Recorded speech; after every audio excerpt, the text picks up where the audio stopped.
The rain came down in fine silver threads, streaking across the wide glass of the airport window. Beyond it, the runway shimmered under pale yellow floodlights, each drop of water catching the glow before disappearing into the black. Lila Hart sat there in her wheelchair, perfectly still, as if she were part of the scenery. She had positioned herself at the far corner of the waiting area, far enough to avoid the flow of travelers, but close enough to watch each plane push back, turn, and lift into the sky. Her hair was neatly brushed, her clothes impeccable, a cream cashmere sweater, tailored trousers, but there was something about her posture that didn't match the elegance. Her shoulders leaned forward just slightly, not in exhaustion, but in a quiet sort of retreat. Around her, the world moved in fast, urgent bursts. Families hugged goodbye, couples argued in hushed tones, children laughed as they dragged rolling suitcases twice their size. The announcements echoed above them all, calling strangers toward faraway gates. One such announcement rang out now: final boarding for Flight 218 to Boston. But Lila didn't stir. No movement, no flicker of recognition. She simply kept her gaze fixed on the rain-slicked tarmac, as though her mind were thousands of miles away. A woman with a stroller passed close enough to brush Lila's chair, murmuring a quick apology before disappearing into the crowd. No one else looked at her. No one asked why a young woman in a wheelchair sat alone without luggage by her side. To them, she was invisible. But she wasn't waiting for a plane. She wasn't waiting for anyone at all. She was simply there, watching the world leave without her. A few rows away, Ethan Cole adjusted the strap of his duffel bag, trying to keep up with his 8-year-old son's restless energy. Noah had been darting from seat to seat, pressing his face to the windows, announcing which planes were definitely going to London or probably going to space. But then, mid-step, Noah stopped, his gaze fixed on the far corner. "Dad," he whispered, tugging at Ethan's sleeve. "Why is she all alone?" Ethan followed his son's eyes and saw her, the young woman in the wheelchair, framed against the rainy glass like a photograph. She wasn't scrolling through a phone or flipping through a book. She wasn't looking for anyone. She was just still. For a moment, Ethan hesitated. Airports were full of stories, and most of them weren't his to step into. But something about the way she sat, not expectant, not impatient, just quietly removed from the rush around her, unsettled him. He glanced down at Noah, whose expression was somewhere between curiosity and worry. "Stay here," Ethan murmured, and began walking toward her. As he approached, she noticed him, or at least, her eyes flickered briefly toward him before returning to the runway. "Hi," Ethan said, keeping his tone light. "I couldn't help noticing. Are you waiting for someone? Or maybe for a flight?" She gave a small, practiced smile, polite but guarded. "I'm fine, thank you." Ethan nodded, but didn't step away. "I'm Ethan. My son's over there." He tilted his head toward Noah, who immediately waved, and he was just worried you might need help. "That's kind of him," she said softly, her voice even and controlled. "But I promise, I'm fine." The way she said it didn't sound convincing. It sounded like a line she'd repeated more times than she could count. Ethan had meant to walk away. Really, he had.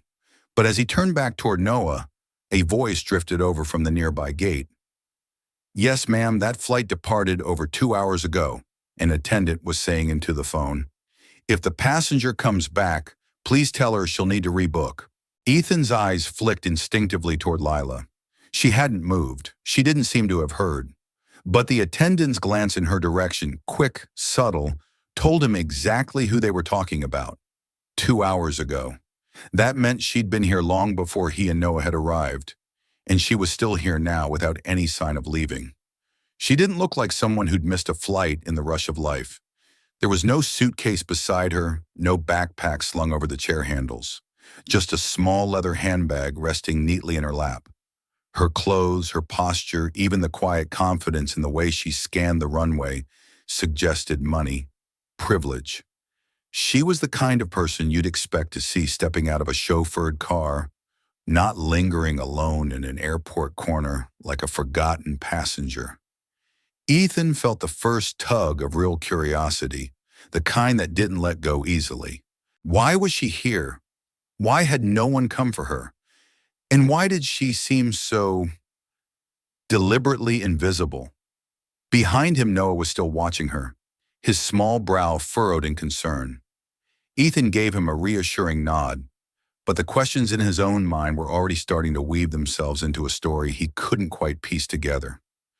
Ethan had just returned to Noah with 2 paper cups of hot chocolate when his son leaned sideways, still watching the girl in the wheelchair.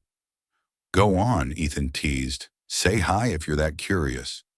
Noah hesitated, then took a careful step toward her, only to have his sleeve catch on the edge of the tray. The cup in his hand tipped forward, and in an instant, a stream of warm liquid splashed across Lila's lap. "Oh no," Noah gasped, his face going pale. Ethan was there in 2 strides, pulling napkins from his pocket and mumbling apologies. "I'm so sorry, we didn't mean." But Lila laughed. Not a loud laugh, but the kind that escapes before you can stop it, a small, surprise sound, like someone remembering what laughter feels like. "It's fine," she said, taking the napkins he offered. "I've survived worse." Noah, relieved but still mortified, tried dabbing at the chair's armrests. "I just wanted to say hi," he admitted in a rush. "Well," Lila said, glancing at him with the faintest smile, "you've definitely made an introduction I won't forget." Ethan noticed it then as she blotted the spill. Her fingers trembled slightly. Not from the heat. The drink had already cooled. It was something else. Something that didn't come from the coffee at all. For the first time, her guarded mask seemed to slip, and Ethan saw a flicker of vulnerability beneath it. The 3 of them ended up in the food court almost by accident. Ethan had insisted she let them buy her something warm to eat after the coffee incident. It's the least we can do. And though Lila had hesitated, she finally agreed. Now they sat at a small table under harsh fluorescent lights, the low hum of conversation all around them. Ethan unwrapped a sandwich, sliding half toward her without asking if she wanted it. She took it, murmuring a quiet thank you. Noah did most of the talking at first about his favorite airport snacks, how he could totally fly a plane if someone just told him which buttons not to press, and why rainy days made him feel like eating soup. Eventually, though, Ethan asked gently, "So, have you been traveling long?" Lila's eyes flicked down to her sandwich. "Not really. I wasn't actually flying today. I just came to the airport." "To watch planes?" Noah asked. She gave a small shrug. "Something like that." Ethan didn't push, but a few minutes later, the pieces began to slip out a car accident 2 years ago. One of those things that changes your life in ways you don't see coming. She mentioned it with the casualness of someone who'd had to repeat the fact too many times to count. The wheelchair had been part of her life ever since. She didn't explain the details, only that recovery wasn't in the cards, at least not in the way she'd hoped. When Ethan asked if someone was supposed to meet her, she hesitated. "My dad was supposed to, but he's busy. Meetings." Her tone was light, dismissive, but it carried an edge, the kind you only hear when someone's trying to make a wound sound smaller than it is. Noah frowned. "I'd never forget to pick you up." Lila smiled at him, but it didn't quite reach her eyes. "I know you wouldn't." And then she steered the conversation back to Noah's stories, as if the spotlight had lingered on her for too long. The hours stretched like taffy, slow and sticky. Outside, the rain had turned to a steady cold drizzle that made the windows blur. Inside, the airport's energy shifted. The evening rush thinned. Voices grew quieter, and the announcement board flickered with more delays than departures. Lila sat at the same table, her wheelchair angled slightly away from the main walkway. Every few minutes, her hand would drift to her phone. She'd unlock it, scroll briefly, glance at the time, then set it back down. Ethan noticed she wasn't reading anything. She wasn't even pretending to. Her thumb hovered over her messages, as if willing the screen to light up with a name she'd been waiting for all day. Once he caught a glimpse. "Dad, are you still coming?" Sent hours ago. No reply. Another text followed, shorter, sent 30 minutes later. "I'm here." Still nothing. By the time the clock over the gate read 8:47, Ethan leaned forward. "You know, if he's running late, I can help you get to a hotel. There's one just across the street, safe, warm." She shook her head without looking at him. "He'll come." Ethan hesitated. "Lila, I said he'll come," she cut in, her voice calm but unyielding.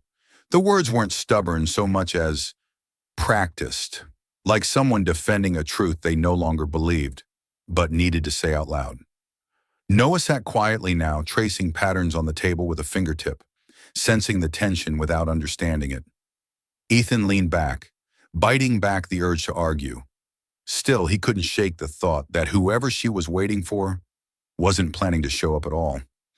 By the time the terminal clock crept past 9:30, Noah had slumped sideways in his chair, head resting against Lila's armrest. His small hand dangled over the edge, his breath slow and even. Lila looked down at him, a faint smile tugging at her lips. "He's out cold," she murmured. Ethan chuckled softly. "Long day. Airports take it out of him, all the lights and noise." The conversation drifted into a quiet lull. Beyond the window, another plane taxied into position, its wing lights blinking like distant fireflies. Lila's eyes followed it until it disappeared into the night. "You're not really waiting for him, are you?" Ethan asked gently. She didn't answer right away. Her gaze stayed fixed on the runway, the reflection of the lights flickering across her face. Finally she spoke. "I wasn't traveling anywhere." Ethan tilted his head.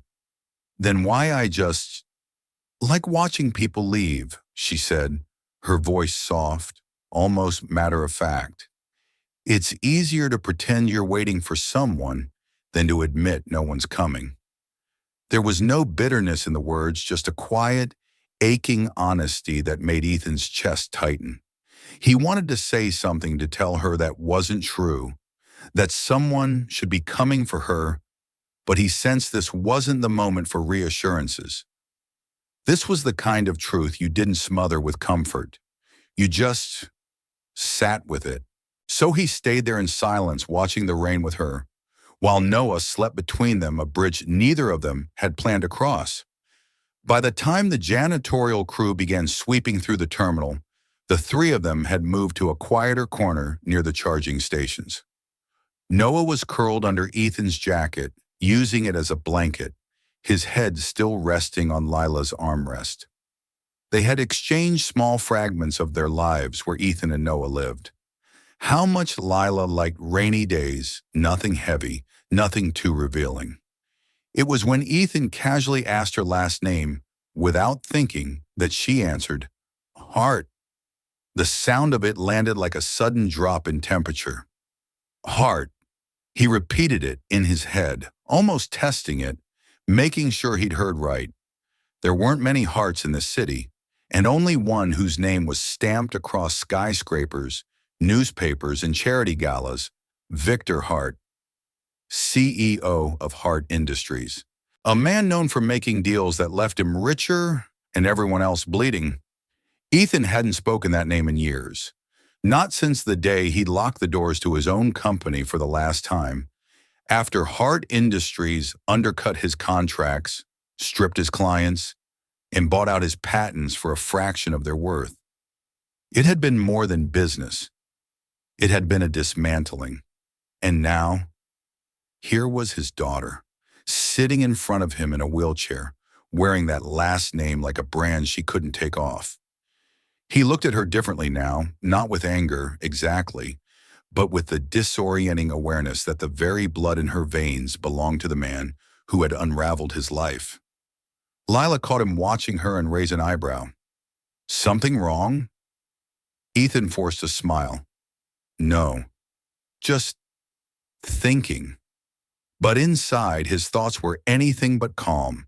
The rain outside had turned into a full-blown storm, hammering the windows in relentless sheets. Wind howled through the cracks in the automatic doors, rattling the metal frames. The announcement board flickered with red canceled, splashed across more and more flights. It was nearly midnight when a uniformed security guard approached. He was polite but firm. "Ma'am, sir, the terminal's closing in 30 minutes. If you don't have a boarding pass, you'll need to head out." Lila's eyes darted briefly toward the entrance, as if expecting someone to appear at the last moment. But the glass doors stayed empty. The guard moved on, leaving a silence heavy enough to hear the rain hitting the roof. Ethan shifted, glancing at Noah still asleep in the chair. "You can't stay here," he said gently. "Where will you go?" "I'll wait outside," Lila replied quickly. "Call a car." "Lila, it's a storm. I'll manage." He shook his head. "No, you're coming with us. I have a second bed in the hotel room." Her lips pressed into a thin line. "I don't know you. You know I bought you a sandwich and let my kid spill coffee on you," he said, trying for a half smile. "That's practically a friendship." She didn't laugh. Her gaze stayed on the rain. "I'm fine." "Lila," he said, softer now, "I'm not asking for your trust. I'm asking you not to be out there alone."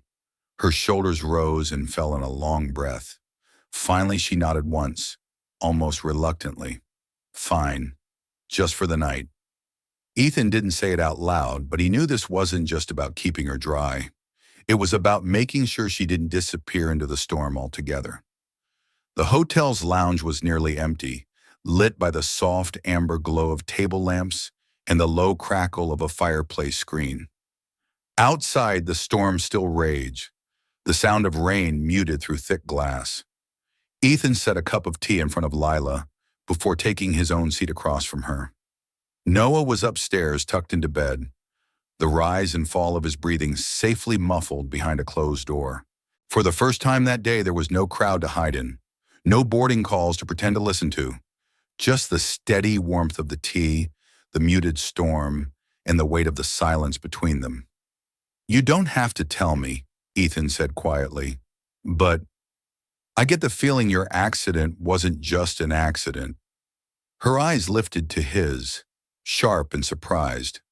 But then, something in her expression loosened as if she'd been carrying the words for too long and was tired of holding them back. "It wasn't," she said finally.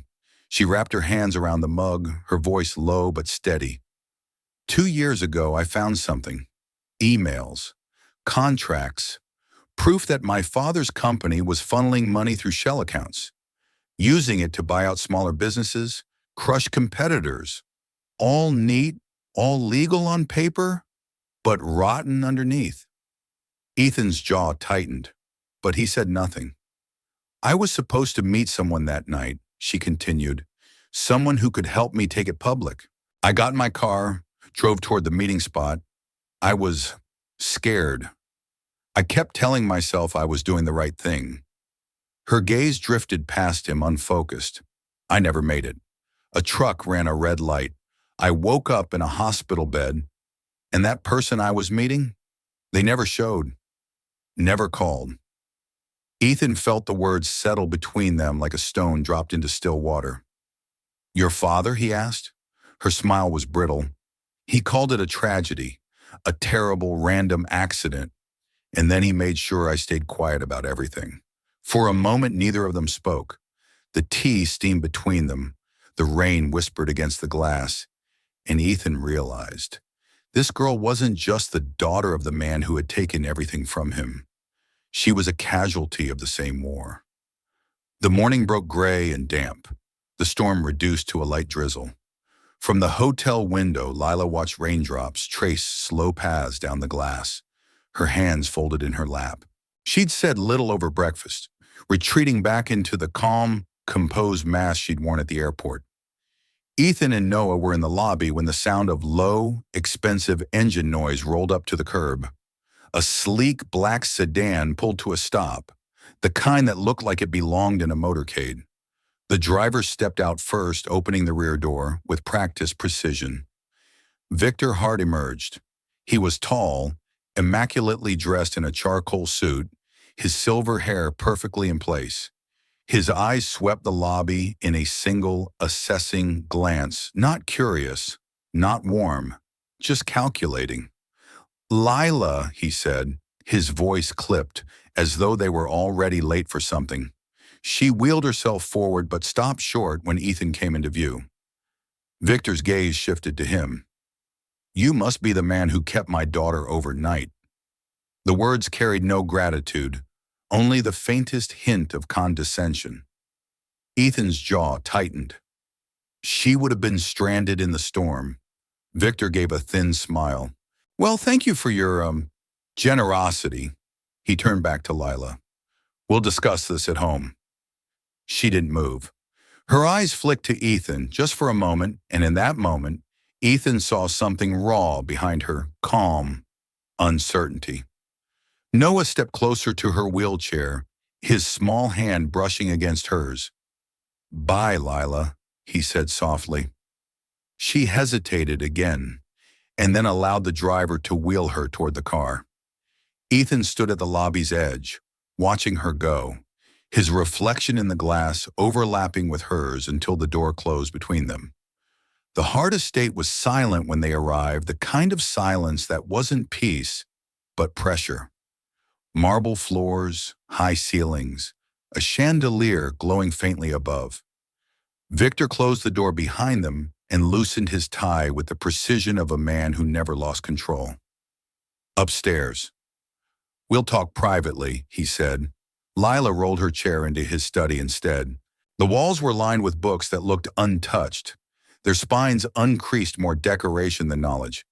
She parked herself in front of his desk, refusing to be guided where he wanted. "You left me there," she said quietly. He didn't look up from removing his cufflinks. "I was in a meeting." "For 10 hours?" Her voice sharpened. "You didn't answer my calls, my texts. You knew where I was." Victor finally looked at her, his expression unreadable. "I knew you were safe." "Safe?" She let out a bitter laugh. "You've been doing this for years, ever since the accident. No, before the accident, you've been keeping me out of sight, out of mind." His eyes narrowed. "Careful, Lila. I know about the deal you made the night I crashed. I know who I was going to meet. And I know you paid them off to stay silent." He stepped forward, his voice low and cold. "If you keep digging into the past, you'll regret it." She met his gaze without flinching. "You mean you'll make me regret it?" He straightened, as if making a business decision. "You want independence so badly? Fine. Keep going down this road and I'll cut you off completely, the house, the accounts, the care, all of it." For a long moment, they just stared at each other, father and daughter, bound by blood but standing on opposite sides of a chasm. Finally, Victor turned away, the conversation over in his mind. But for Lila, it had only just begun. Rain streaked the motel window as Ethan tore open the thick, yellowed envelope. Inside was a single sheet of paper, the handwriting hurried, almost desperate. "Mr. Cole, you don't know me, but I worked for Hart Industries the year your company went under. I was there the night of the accident. It wasn't chance. She wasn't meant to die, but someone wanted her stopped." At the bottom, a name, a signature he recognized from old legal documents. And just like that, the puzzle pieces he'd been avoiding for years snapped into place. His hands tightened around the letter. Lila's accident hadn't been fate. It had been a move calculated, ruthless, and aimed not only at silencing her, but at protecting a man who had destroyed Ethan's own life. Ethan grabbed his coat. He didn't even lock the door behind him. By the time he reached the Hart estate gates, the rain had turned to a cold mist. The guards eyed him suspiciously, but he pushed past their hesitation. Inside, Lila sat in the conservatory, her wheelchair angled toward the glass, staring at the gray horizon. She turned when she heard his footsteps, surprise flashing in her eyes. "What are you doing here?" she asked. Ethan didn't sit. He placed the letter on her lap, the paper damp from his hands. "You need to read this," he said, his voice low but steady. "It's about the night of your accident, and it's the truth your father never wanted you to know." She looked down, her fingers trembling as they touched the envelope. For a moment, neither of them spoke, the weight of what was inside heavier than either was ready to bear. The mansion felt colder than the rain outside.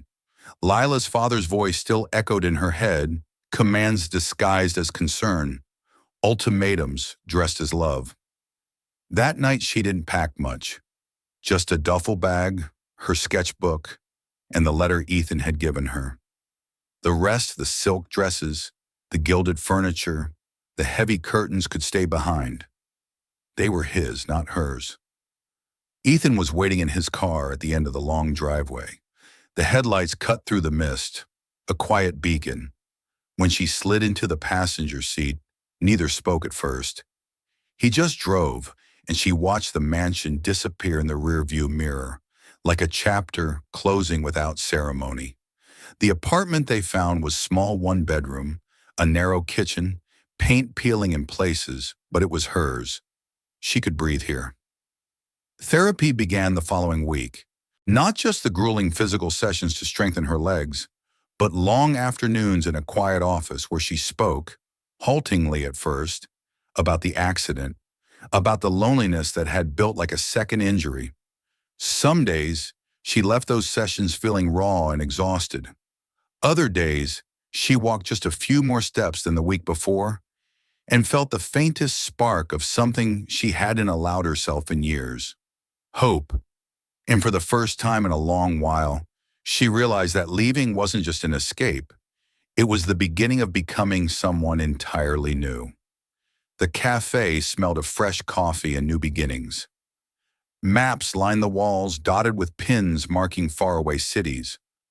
Old departure boards flickered above the counter, showing flights that would never take off, just memories dressed as destinations.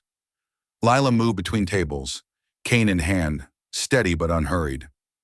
Every step was hers now, earned, not given. The ache in her legs was still there, but it no longer owned her. Ethan and his son sat near the window, sunlight spilling over them like a blessing. The boy waved, and Lila felt her smile reach all the way to the quiet corners of her heart. The place buzzed with strangers who didn't know her story, and that was the beauty of it. She wasn't the girl in the wheelchair or the CEO's daughter here. She was simply Lila, the woman who had built something from the ruins. This wasn't the ending she'd imagined years ago. It wasn't even an ending at all. It was a beginning, a life stitched together from courage, loss, and the stubborn decision to choose herself. And for the first time in years, she didn't wonder who might come for her. She was already here.